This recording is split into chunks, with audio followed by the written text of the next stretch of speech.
What's up, guys? Mason the Brock Henderson here, and I've given this show a lot of crap over the past few weeks. But to be fair, the first 3 episodes have not been that good. Episode 4 of Supergirl, definitely better. Still not there, but getting there. So first let me just talk about what was good about it, because I am in a better mood because of how it, I'm actually kind of happy that the show is finally starting to take a turn in the right direction. Because the first 3 weeks really just been hard to sit through.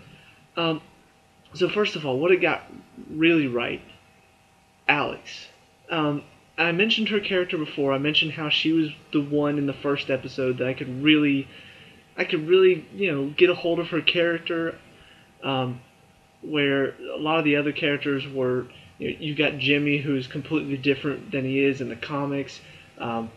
Kara's just like so. She doesn't feel like a Supergirl. Wynn is just kind of there, just to.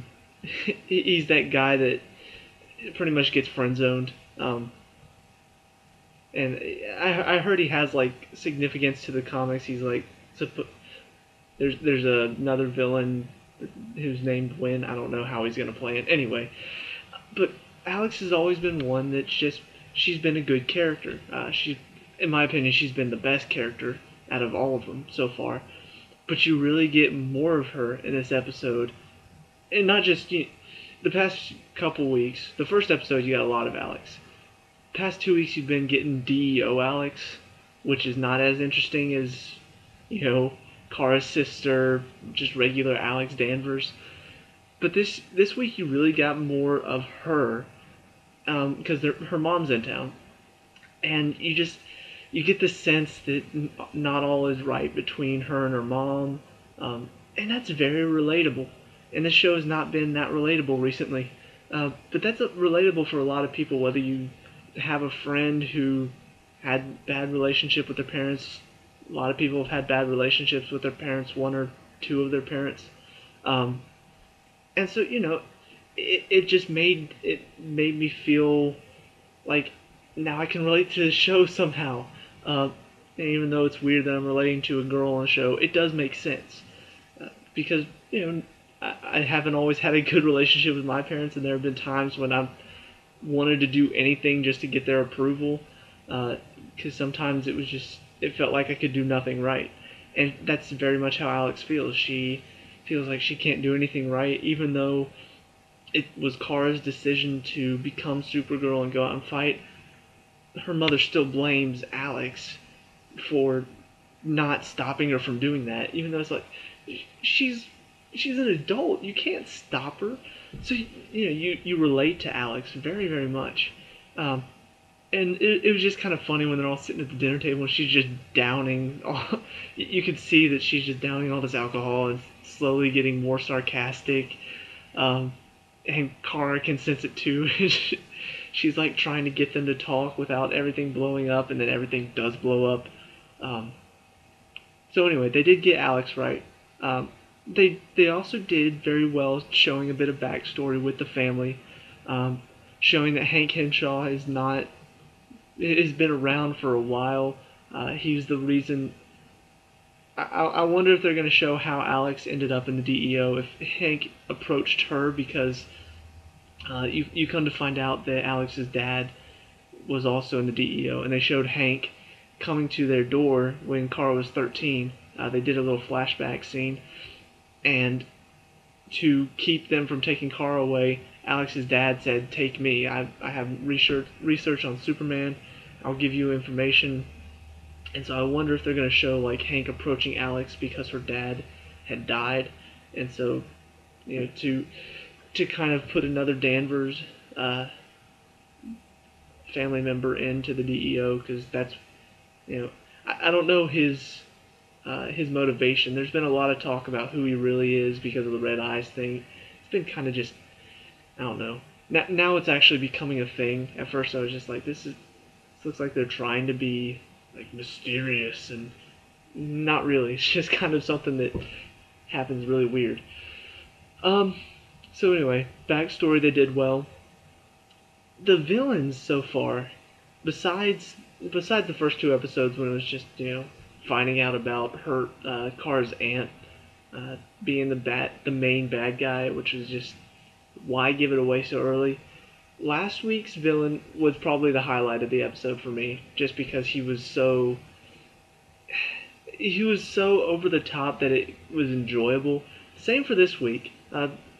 There's this girl who she's on a radio show, and her name's Leslie. She's talking about Supergirl and making fun of everything about her. And of course, it shows Alex and Kara listening to her, and it shows them. Oh, I can't believe her. And then she starts talking about the outfit, and it goes to Win, and because he made it, he's like, oh, I can't believe her. And then it goes to Jimmy, and because I'm gonna get to Jimmy in a second because he still bugs me, but she starts talking about like who's gonna stick it in that, is how is the aliens whatever down there, is that all the same as humans? And I'm just like, this is weird to talk about. And then it goes to Cat, and just her, where it goes from there, I like what they did. Cat, because Supergirl is her item, she calls Leslie in, tells her, Supergirl's hands off. You're being demoted for trying to kind of step in on my property. And then Leslie ends up in a traffic copter. Lightning storms going on, strikes the helicopter. It's spinning out of control. Supergirl steps in. She saves the pilot as he falls out, and then grabs the helicopter. And as she grabs Leslie, which I don't know why she was gonna, was she gonna let the copter go and then grab her out? I don't know what the plan was there, but she grabbed her, and because it's superhero stuff, I have to look past how completely unlikely this scenario is. But lightning strikes Supergirl, which flows through her, the current flows through her into Leslie and gives her superpowers, like electric superpowers. And don't you know, I'm Electro. It's the only thing I can think of through this entire. It was so Electro from the newest Spider-Man movie, just all of her powers. And I know this is me looking for stuff to nitpick, but man, it was so similar. Everything she did when she went into the light post, just the lightning around, just going around town. It was so Electro. I don't know if they used that as like a foundation of how they wanted to create her superpowers or something, but I was waiting for her to just I don't know, start spouting nonsense about nobody pays attention to me. Anyway, but she was very over the top. She the first time you see her as the name, they never commented on how stupid the name was. I was hoping they were going to do that kind of self-aware thing, because they did that in Agents of S.H.I.E.L.D. one time. Guy got his name Scorch because he could shoot fire. Man, what a stupid name. And it's the same thing. Her name's Livewire. That's a stupid name. Anyway, but the first time you see her is inside of all of Cat's TV screens or whatever, and she's just acting so weird. She's moving her face around and talking about taking her and showing her what she's really made. It was just so over the top that it was kind of enjoyable. I don't mind whenever people really get into their roles and kind of take that psycho mindset and really take it and go with it. And so she was an enjoyable villain. Let's see, other things they did right. There was a lot of good jokes in this one. There was one in particular that just really stood out. She kept making cat jokes because Cat Grant, she was in the office here, kitty kitty. Well, when they meet the second time, when Cat sets herself as bait for Supergirl to trap Livewire, she's like, the only thing that you have that I want is your skin. There are many ways to. She's like, yes, skin a cat. You have the wit of a YouTube comment. I'm just like, that's hysterical. and it wasn't the only joke, but it was one of the best so far in this show. And I've hardly laughed so far. This episode really did make me laugh. There were more than a few moments like that. Um, and I'm trying to think. I think that was about it as far as things that I liked about it. Um, I guess Kat's starting to grow on me a bit. She started off as like that, just the cliche business tycoon, the woman who feels like because she's a woman she has to exert more power than she has because people are going to look down on her if she doesn't. It may just be me because I'm, sexism, racism, all that stuff. I don't hardly see it where I am, and I don't experience it at all. And I know it is out there, and most of those people are idiots. So whenever I do see shows like this, where it's almost like they're trying to push, women are awesome, it's like it doesn't really get to me because I'm just like, I don't experience this. I think women are great. Without women, this world would suck. It would be a world full of guys. That would be awful. I hardly ever get along with guys. Most of them are douchebags. Anyway, so like I know that it is a problem. It's just not a problem around me. The people I talk to, mainly in Georgia, racism and sexism don't really happen a whole lot in Georgia. So it's hard for me whenever I'm watching shows like this, where they're clearly trying to push against that. It's like you're preaching to the choir type thing. It doesn't affect me as much. So whenever I saw her character, that's what I imagined. I just imagined that woman who feels like she needs to exert more power because she's a woman or people won't respect her. And so I wasn't really getting into that. But she really did grow a bit in this episode. Which for Kara could be a bad thing because now she's starting to respect Kara a bit more. Kara tells her that her parents died in a fire, which is mostly true. And so Kat's kind of feeling like, I don't know anything about you, and I probably should.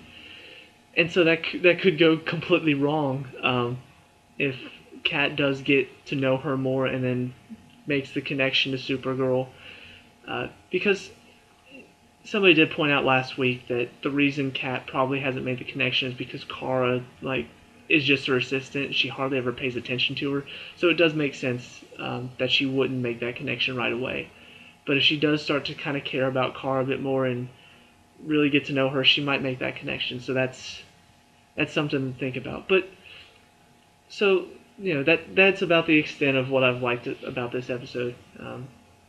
Now let's get into some of the problems that still need addressing because it's some of the same problems going on since the beginning. Let me start off with Jimmy because that's the one that just really, really, really bugs me. Because, first of all, I already explained how I'm upset about how they changed his character so much, how he was supposed to be like this kind of awkward, pasty-faced, red-haired teen that's kind of Superman's buddy, and now they've turned him into this, tall, dark, and handsome guy. He's bald for some reason, but they turned him into a hunk, and not only is but he knows Superman's secret identity now. And it was for no reason. And now they were already playing off the romantic thing between him and Kara, and so I keep expecting something to happen. And then at the end of the last episode, they bring in Lucy Lane, Lois's little sister, which was stupid. And even after that, though, he's still very clearly flirting with her. It's the way he talks to her. It goes beyond just it goes beyond friendship. I would never go up to some girl I'm not hitting on and say, I care about you a lot. You mean a lot to me. It's saying stuff like that, and he just keeps saying that stuff, even though he's very clearly in a relationship, and it's almost like it's leading Kara on. And I don't know if the writing was put that way on purpose. I don't know if maybe they just They think they're maybe trying to convey that, he cares for her like a little sister. But if that's the case, why does Kara take it more than that? Like, I don't know. The way they've worded most of his stuff, it's a little weird, especially because last episode, I got really frustrated, and part of it was him, but I didn't really touch on Lucy that much because I was so frustrated with what happened with him calling Superman and all of that stuff, saving her life and then admitting he was wrong and all that stuff. But I really didn't touch on how he was really flirting with her a lot and looking deep into her eyes and really getting close. And then at the end of the episode, turns out he's seeing somebody else. And after that, I thought, well, maybe they brought her in, and now that old flame is rekindled, and so now maybe things will calm down with him. Maybe he'll stop with the whole getting close. But no, he just keeps doing it. Like she's not even, and that really bugs me. Jimmy is probably my least favorite character right now. Not just because he's there for Superman, like, namesake. It's like, oh, it's Jimmy Olsen. Maybe that would get people to watch the show. Not just because they completely changed his character, and not just because he he has no spine. He can't stand up to anybody. Now it's because he's leading the poor girl on. He's just tell her how it is. You've got a girlfriend. Tell her to stop. You can clearly see how she's looking at him. He should see it, but it's like he doesn't even recognize how she's looking at him. So that was frustrating. What else was frustrating about this episode? There were a couple other things that made me groan.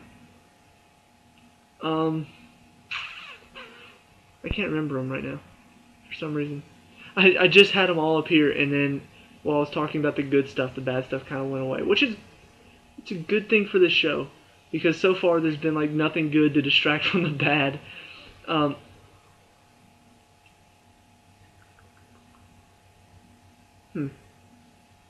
Wow, I can't remember.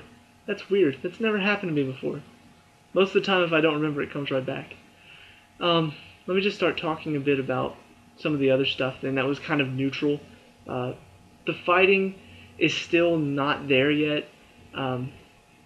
It did get a bit better in this though. Like she actually had a bit of moves when she was fighting that the big thing at the beginning, whatever it was. Kind of looked like Killer Croc. It's weird how like making references to other things. One was Spider-Man, the other was Batman. I don't know. But when she was fighting it, there was a bit more. It was a bit better action. Like she did a flip over it and came back and slammed it into the ground. It looked better. So that was nice. Still do have a main problem with the villain, I guess. There are a lot of fights in this show that you feel like it just kind of ends abruptly. In this one, during the first fight when they're in the office, Cat gets into the elevator. Leslie shuts down like the elevator so it's falling, and then she tells Supergirl, Cat's stocks are plummeting. Another, what she thinks is quick wit, which is really not. And so she, goes down and saves her, and that's it. The fight ends there. And it's happened more than pretty much in all the episodes. There's always like a fight, and then the fight ends just out of nowhere. It's kind of weird. The way that she wins the fight is kind of... I was hoping for something a bit more clever than water shorting out an electricity opponent. But once again, they decided to do that. There was something I had. It's on the tip of my tongue.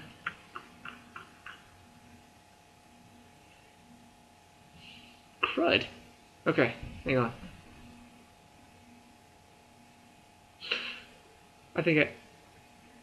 Okay, this isn't what I was thinking about, but this is something else to talk about.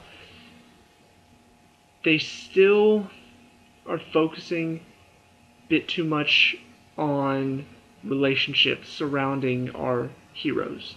Um, and in some cases, it's not a problem. But if I want to watch a superhero show, I don't want the focus to be on relationships.